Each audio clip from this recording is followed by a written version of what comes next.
Hello, good evening, I'm Ashley Blake. A woman who claims she was wrongly jailed for 6 months while on holiday in Greece has begun a claim for compensation against the Greek authorities. Shelley Hughes was detained without charge after her boyfriend was found guilty of credit card fraud. Her MP says he'll raise the case with the Foreign Office. Kevin Reid reports. Shelley Hughes back in the safety of her parents' home in Birmingham after a 6-month nightmare.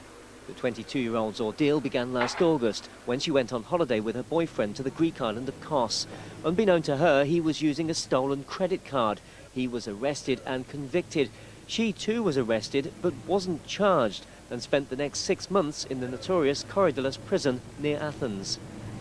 I was terrified, absolutely terrified. I was just taken into this corridor and put into a cell with 17 other girls.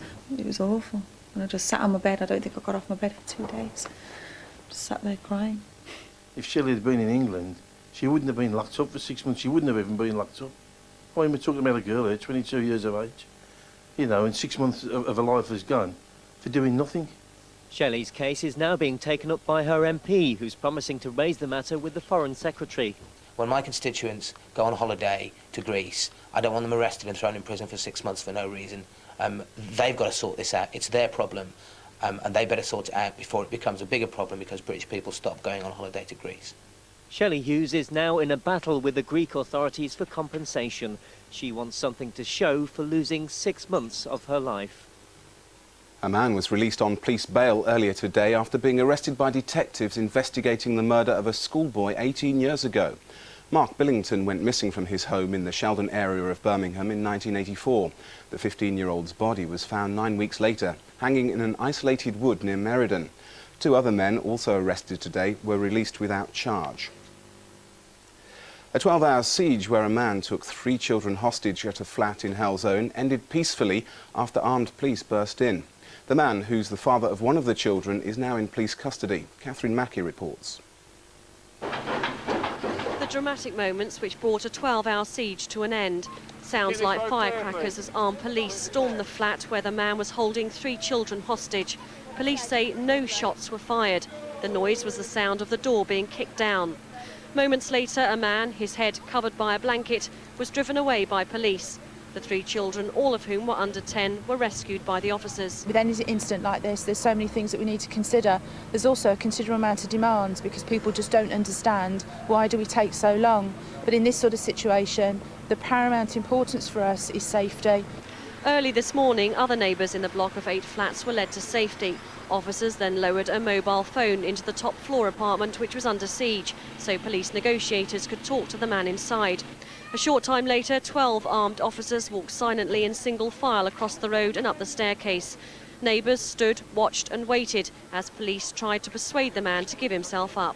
After more than 12 hours, there's tremendous relief here among neighbours and police that this siege has ended peacefully. Police say they were prepared to stick it out for as long as it took to ensure that no one got hurt.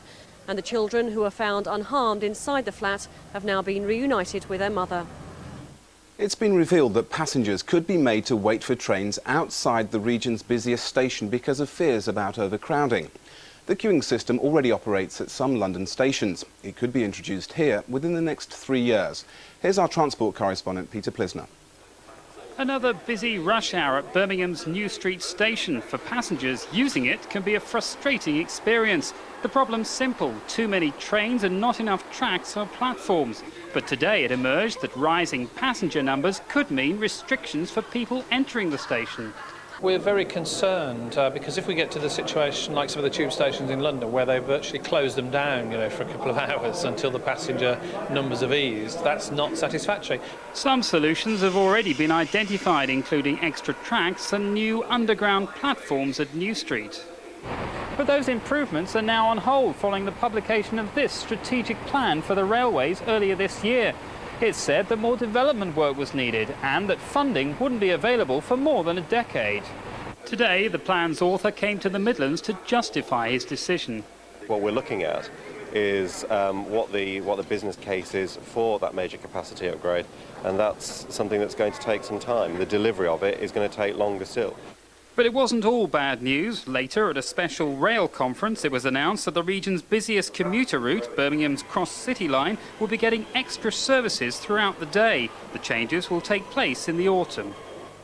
Thanks, Peter. A new city centre manager has been appointed in Birmingham with the aim of raising the second city's profile and giving the main shopping area a new image.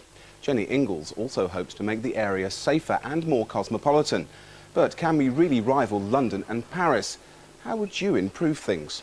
I'd like to see sort of restaurants that could stay open until 2 o'clock in the morning. Perhaps I'd like to see this more pedestrianised rather than buses up and down. It ought to be totally pedestrianised and put buses around the outer circle of the city. Well, what would you change about it? If you could improve it? The weather. Well, I suppose all ideas are welcome, hey? Finally tonight, thank you to everyone who has voted for our NHS heroes. We've already taken thousands of votes for our 3 nominees, Dr. Panna Gamoa, Ethel Powell and Ian Nichols. The lines are open until midnight, so do call on the numbers shown here. Or you can email us at midlandstoday@bbc.co.uk. That's midlandstoday@bbc.co.uk. And we'll announce the overall winner on Monday. And that's the news in the Midlands this week. Samina Ali Khan will be here with our next bulletin tomorrow afternoon. But now, though, it's back to Peter Sissons in London. Have a great weekend. Bye for now.